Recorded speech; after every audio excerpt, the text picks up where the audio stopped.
Hi guys, hope you are all well. In this very short video, I'll talk about functions and creating functions with Python. A function is basically a block of code which only runs when it is called. So what is calling a function? Calling a function is basically, can I call you if I don't know your name? Very difficult, right? Unless I'm going to be very rude and say, hey, hey, you, and you could decide not to pay attention to that. I would do that all the time to just avoid being called. So if you know my name and you call my name, I will pay attention and know that I am being called. The same with the function. So first of all, you need to define a function. Back in the previous videos, we learned how to assign a value to a variable. And I kept on saying we're assigning 10 to I, and I is a variable. So the moment we write any letter in Python or combination of letters, and then we give it the equal sign. This means that it's a variable altogether, and we are giving it a value here. And then if we are calling this dr, df, whatever random thing that I came up with, it will actually return its value.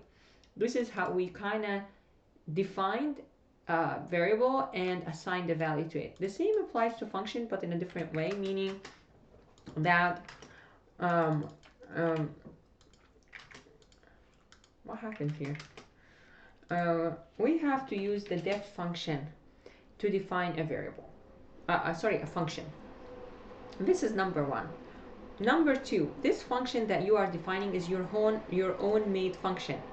So whatever name you're going to give to this function should be followed by two parentheses. Why? Because you want to indicate to a Python that you are defining a function, and moreover what you just this is the way that things are being done with Python. So with diff, this is how you define a function with a diff statement. Okay, so what else I wanted to say? Am I forgetting something? I just want to make sure that I don't forget anything over here.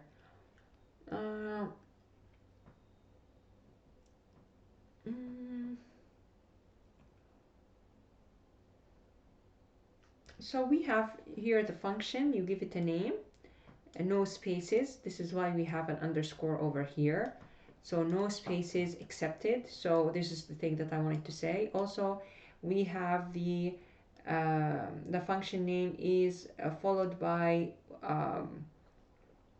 any parameters here that you want to define, or this is indicating that it accepts parameters. This is a function, that the name of a function accepts parameters.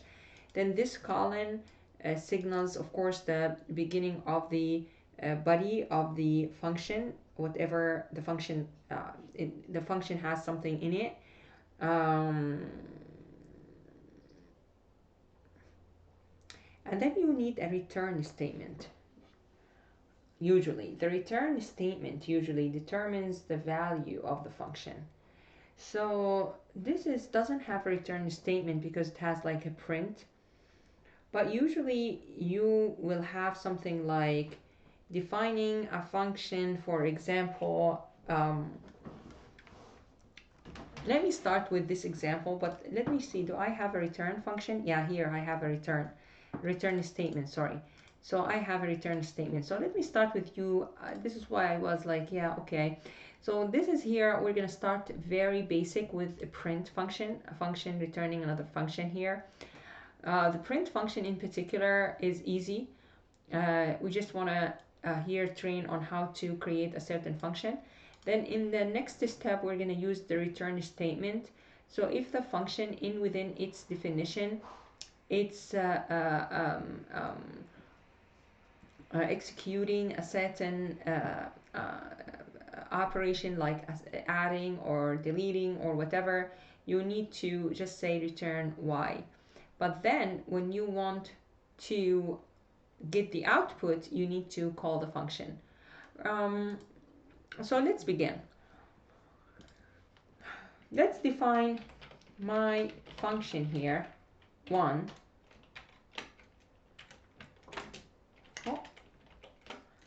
with no parameters in its belly, and say print, and let's say this is my first function ever.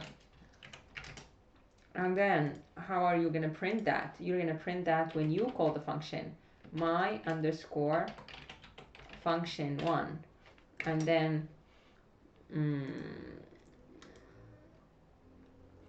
is it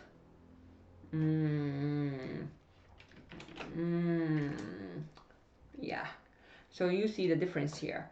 So you need to add these parentheses so that you can have the right output. This is my first function ever. So you need to call the function with the parentheses. Okay, let's define another function. So define define what?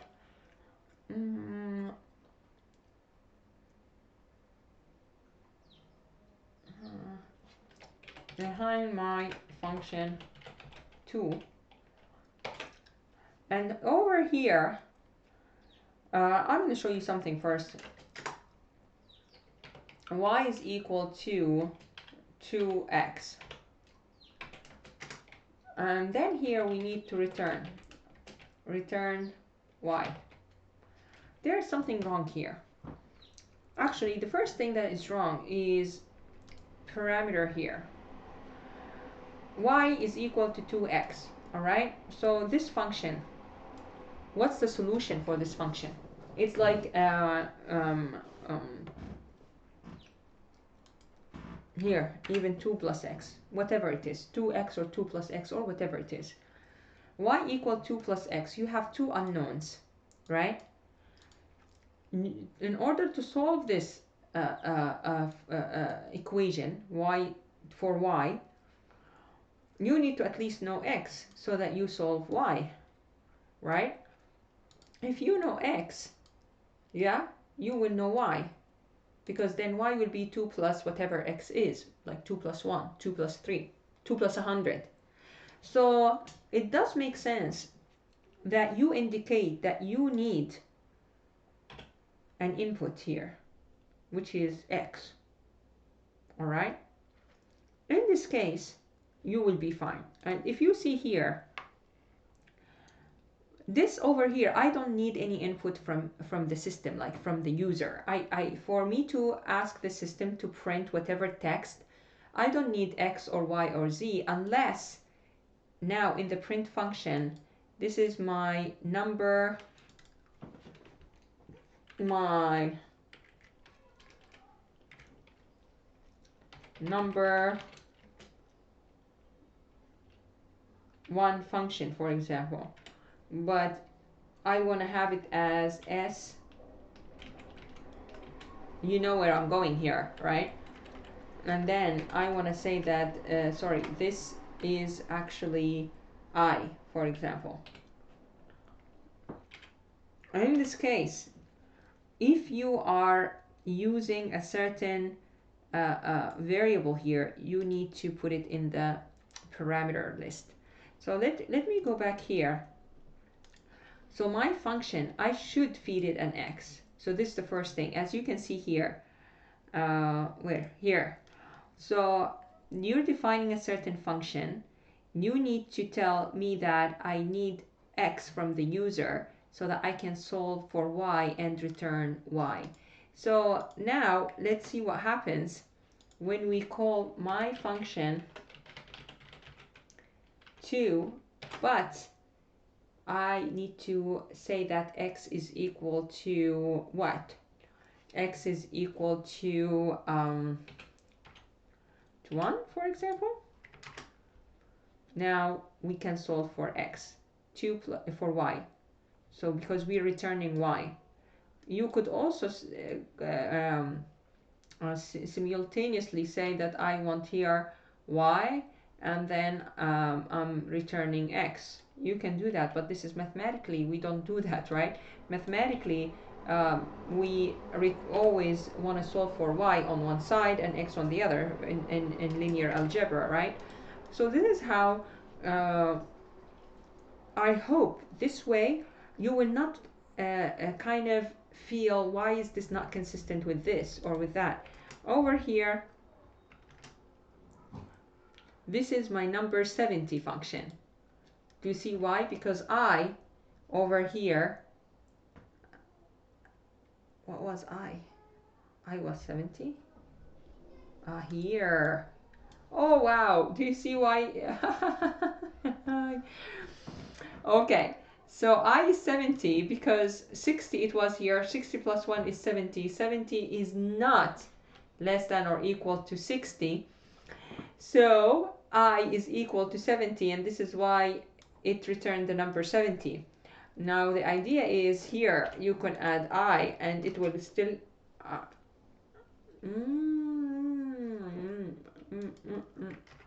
it will not need it.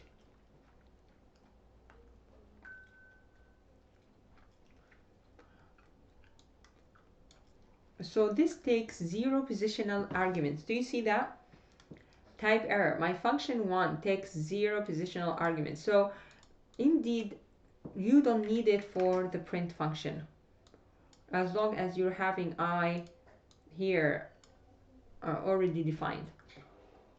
And that's a really a very good example with I being going through a loop, and then you see that the last thing I was incremented by another 10. 60 plus 10 is 70, and then it was tested for it, and then it stopped the printing. But the last thing the system stored I, the value of I was 70, because the system I is equal to 10.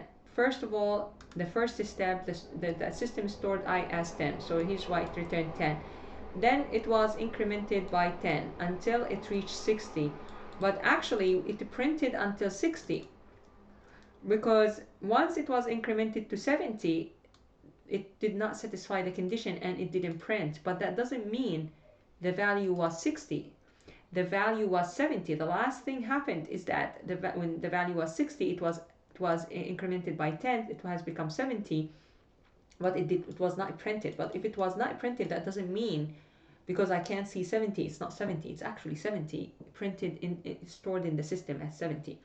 Over here we also learned that with the print function, as you can see here, you don't need a parameter. If you add one, then it will tell you that it doesn't need one. It tells you that it doesn't need an argument. I keep on saying parameter, but it's okay.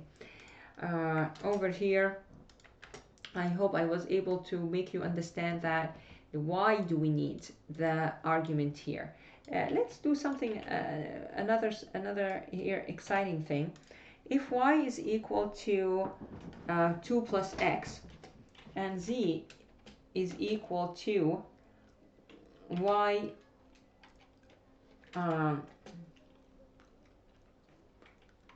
plus 3, and then return z. So even though we have 1 unknown, 2 unknowns, 3 unknowns, we have y, x, and z. I only need to provide one unknown, or get one unknown from the system, so that I can solve this a system of linear equations. So I can have my function 3, x is equal to 1 again, and now it will return 0, z equal 6, because 2 plus 1 is 3, 3 plus 3 is 6. Can I return y and z, for example? Is this even possible? Well, yes. In fact, y is equal to 3 and z is equal to 6. You could. So this is quite interesting. I hope that this kind of examples were a little bit different than the examples here.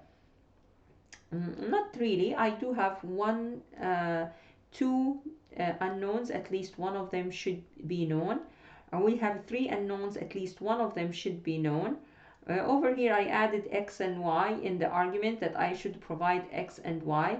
But actually, I also showed you that this is a system where in mathematics, to solve a system of linear equations like this, you only need a minimum of one. You only need to know a minimum of one argument, so you don't need to give two arguments. So this is it, and here we were able to return two values. Yeah, it's not that complicated. I don't need to cover this with this semester. I don't need to cover this. So in summary, up to now in class, we learned a lot about Python. At the very beginning, we learned about different libraries, and for now we use the pandas for the print function, the NumPy, and we haven't used this yet as of yet, but we will use them in the future. Um, we were able to learn a lot of things on using the print function, the different data types like integers, floats, and strings, the advanced data types like dictionaries and lists. We used again the list in the for loop, so we also used the conditional statements today. So we learned how to use the if and the elif statements with the double equal and the not equal to, a greater than, less than or equal. And then we also added to the our understanding the use of and the use of or as logical operators. Then we progressed to talk about loops and the for, which is iterating through different values in a list. So again, here's the list. Now it's easy for you to understand that this is a list. And we learned about the while that has an initial value, and then you increment it by a certain, here there's a counter, the last value of I. So I here is the last value of I is not 60, but actually it is up to 70, and then it did not satisfy the condition. We also talked about functions. It was interesting to see that the print function, when used alone, it doesn't need um, um, any arguments. We also here, based on mathematical understanding, we tried to solve a system of linear equations. So here we have a function. We define the function. For example, here we're adding this, and we're trying to solve for, why is it invalid syntax?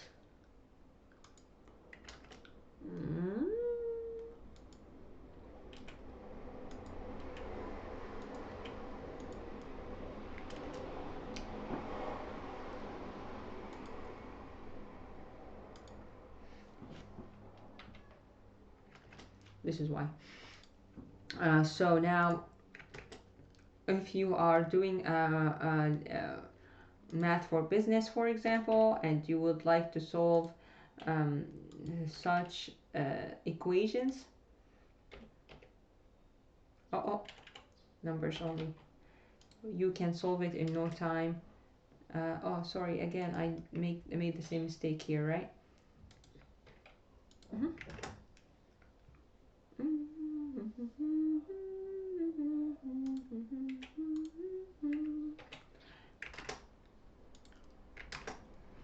So now you'll be able to get the answers in no time using Python, and you will be able to solve multiple lists or multiple systems of linear equations. So even if you have another equation here, w is equal to